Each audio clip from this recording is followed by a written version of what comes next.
Good Wednesday afternoon, and thanks for joining us. I'm Dr. Martha Buchanan, Public Health Officer and Senior Director of the Knox County Health Department. Today is National Nurses Day. So our moment of gratitude is to the many amazing nurses in our community. Nurses are incredibly important every day, but during this pandemic, they deserve even more recognition. Here at KCHD, we are especially thankful for our public health nurses who, in addition to providing regular services, are also on the front lines of our COVID response. They do remarkable work every day, but we're even more appreciative of them during this time. As Governor Lee mentioned in his media briefing yesterday, the state ordered cloth face coverings for distribution through local health departments. KCHD has received a shipment of these cloth face coverings from the state and has begun to distribute them today. The public can visit our main location on Dameron Avenue during business hours to obtain a mask while supplies last. One mask will be given per person, and you must be present to obtain a mask. We want to clarify that you don't have to be tested to get a mask. We will also be working with community partners to strategically distribute masks to those who may not otherwise have an opportunity to get one. Separately, for those who are interested in getting tested at KCHD, we are asking folks to call our public health information line, 865-215-5555, to reduce wait times. People will be given a window of time to arrive for their testing. This week, we are continuing to test today and tomorrow, but next week we'll be testing Monday, Wednesday, and Friday. We are still encouraging folks who want to be tested to call their primary care provider. For those providers who aren't testing, please call our information line and we'll test you through the health department. While on the topic of testing, we received some questions from people who want to be tested before returning to work. We want to stress that testing is just a snapshot in time. A negative test today does not mean that you're immune to the virus or that you won't get it down the road. That is why physical distancing and wearing a mask in public is so important, along with washing your hands.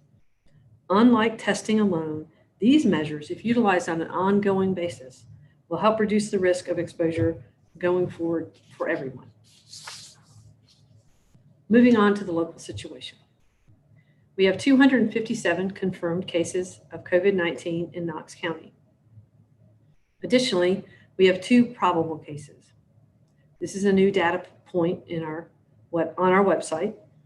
Probable cases refer to individuals who have the symptoms of COVID-19 and based either on clinical judgment of the provider or the fact that they've been exposed to a known case of COVID-19 are classified as a probable case. Classifying cases as confirmed and probable is standard practice in outbreaks. If you are a close contact to a confirmed case and develop the symptoms of the illness causing the outbreak, you are classified as a probable case. While this is standard practice, a unified national definition is required to classify a case as probable. We just got this definition from the CDC this week, which is why we are now including it in our website. Remember, having a positive test doesn't change the treatment for COVID. So if somebody is classified as a probable case and they're symptomatic, they're going to get the same treatment as somebody who's not. Moving on to the rest of our data. 209 of our cases have recovered. 35 individuals have been hospitalized at some point in their illness, and 3 are currently hospitalized. And thankfully, again today, we're able to report we have no more deaths due to COVID-19. Now we'll open it up for questions. All right, please go ahead and submit your questions now. We'll begin taking questions from the media. From WBIR, some questions on the cloth face coverings. How many did KCHD get from the governor? We got a little over 19,000 in this shipment. Our understanding is we may get other shipments in the future. WBIR wants to know what they look like. They are a knit material and they are black. They also asked for people who cannot arrange transportation to KCHD. There are alternatives to get a mask. What about for seniors or other at-risk groups? So there are lots of options for getting masks throughout our community. We certainly don't intend to be or can't be the only source of masks in our community. I'm aware that there are several other options. We're working with community partners to reach out to at-risk groups and people who might not otherwise be able to get a mask. And we're not sure what that's going to look like because we honestly just got them yesterday. And it also, the face covering doesn't have to be anything special. Bandana works. Lots of instructions on the CDC website on how to make a mask and what might work for a mask. Your final question about the cloth face coverings was what happens when this shipment runs out? Are there more to come? That's a great question for Unified Command, as that's who secured these masks. So I was surprised to learn that we were getting them. From WVLT, how many healthcare and first responders have been tested? Great question. We don't track that data based on occupation. And again, we aren't able to track all of the testing in the community, as some of that's done by private providers or urgent cares or hospitals and other places. So not all of that is tracked. And again, we've talked about the fact that tracking just testing is not something the system is set up to do. And so the system that's been set up is it's there, but it's not as accurate as we'd like it to be. From the Sentinel, why isn't COVID-like illness or clinical presentation of COVID a benchmark? CDC uses similar metrics every year to gauge flu prevalence. Why is that not a consideration here? Well, so when we have disease in the community like we have now, we really use that COVID-like illness just to kind of help us, public health, see how we're doing, what's going on in the community.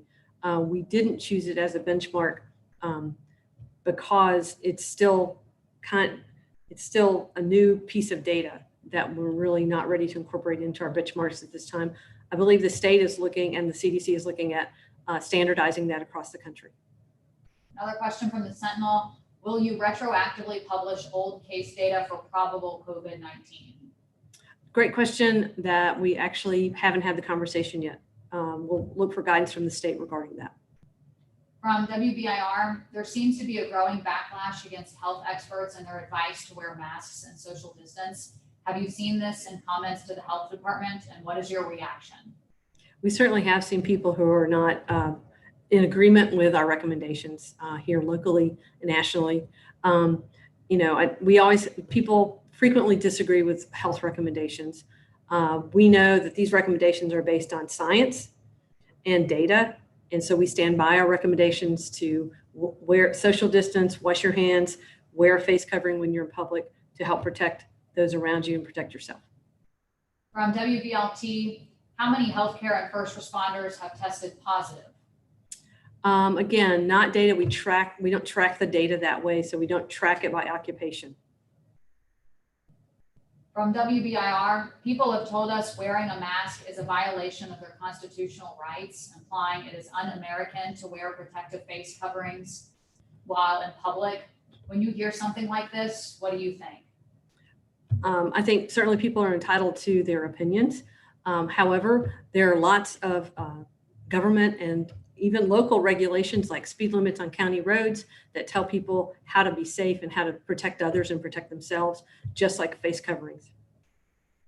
From the Sentinel, you have called people asking for specifics in your benchmarks data lovers. Please define what you mean by a data lover. We have a whole bunch of them working for us.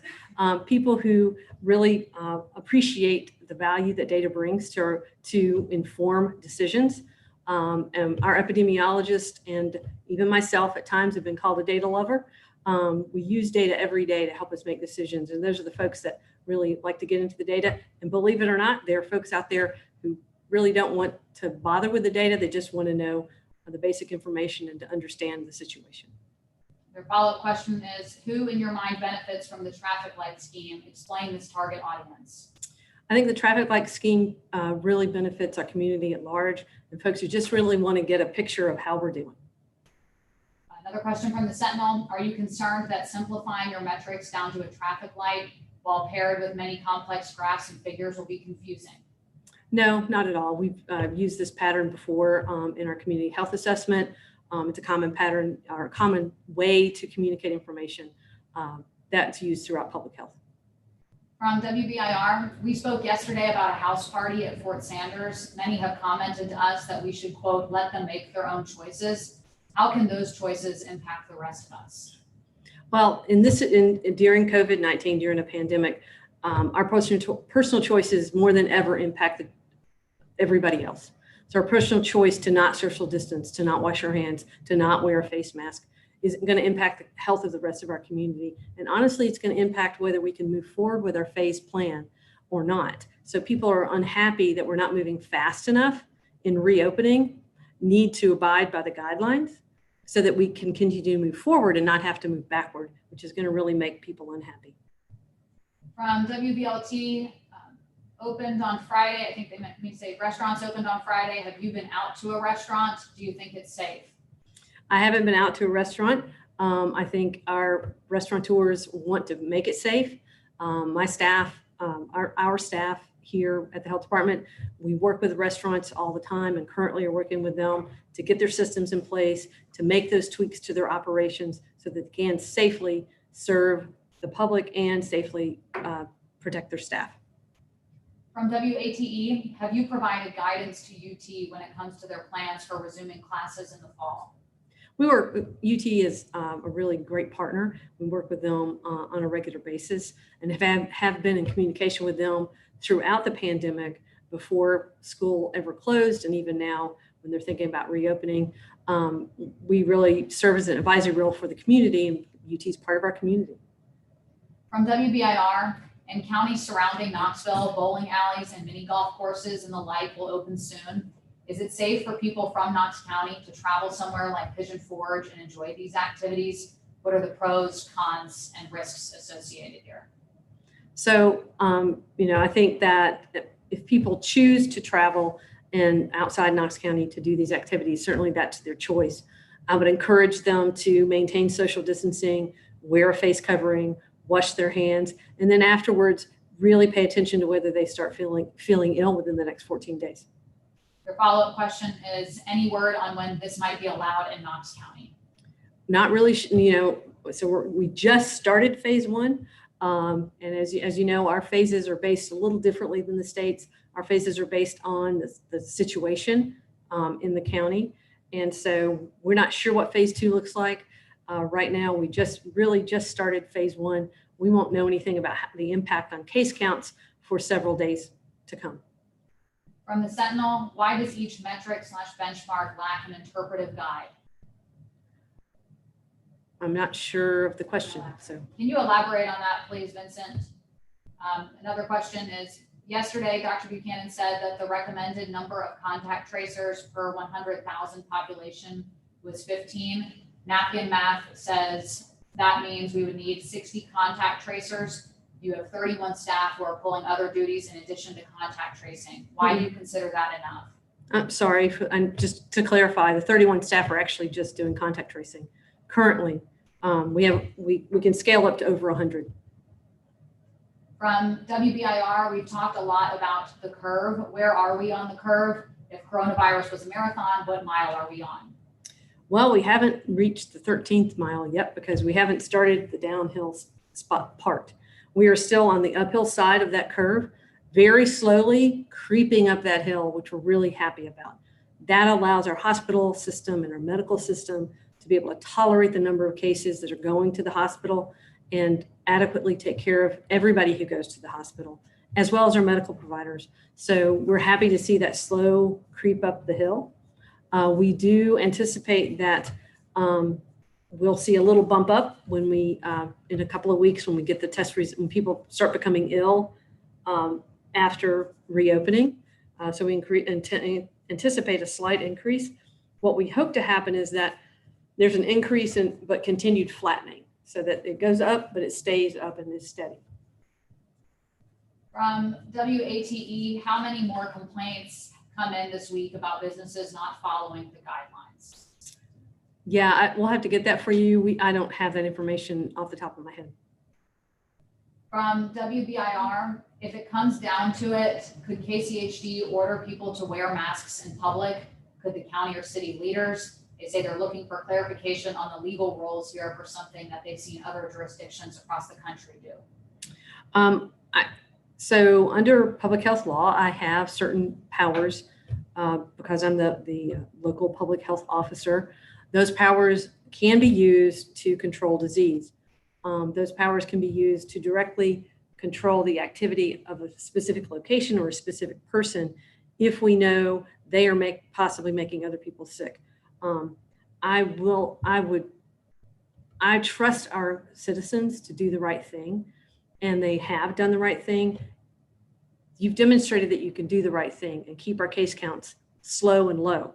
So I can trust that they will continue to do that.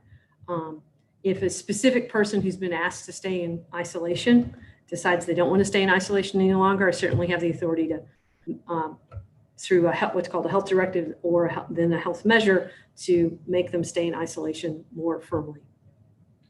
From the Sentinel, following up on their previous question, they say you do not specify why each metric is important or why those are your benchmarks. You do not explain what the floor or bounds of your marks are. That is what I mean by an interpretive guide. So each of those benchmarks were chosen because based on looking at national standards from Johns Hopkins and others, we chose those as our benchmarks. We know that case counts are important and that our baseline is what we have now. And we know we've been steady for a few weeks in our case counts. We know that our hospital capacity has been adequate for a few weeks now. We know that our deaths have been low. And we know that, as I've said, my staff has been able to test out a couple of different ways to staff up. And we know we have adequate numbers of staff to staff up even more than the 30 people we have doing contact tracing and more than 100 people we have working the response. From WVLT, with Knox County having a 53.6% increase in active cases in the last 7 days, how concerning is that with the area still going up a slow creep up the hill? I'm gonna have to look at the data because I'm not aware that we've had a 53% increase in active cases. So I apologize for that. I'll have to get back to y'all on that answer. I haven't looked at the data in that particular way. From the Sentinel, your epidemiologist has so far failed to answer questions for the data lovers. When can we expect those answers? As we talked about yesterday, y'all were given the opportunity to submit questions by email during this week, and that we would get back to you this week with those answers. And so we'll get back to you this week. Also from the Sentinel, KNS has spoken to multiple experts in risk communication and public health who cannot interpret your benchmarks. This reporter has a background in infectious disease and cannot understand your benchmarks. These people are part of your audience. Why are you confident that your benchmarks are not confusing? There more to come in the answers that are coming out from our epidemiologist. The benchmarks were based on national standards and were developed by a group of people, all of whom have expertise in infectious disease and epidemiology, and I feel confident in our benchmarks. Any other questions? Please go ahead and submit them now.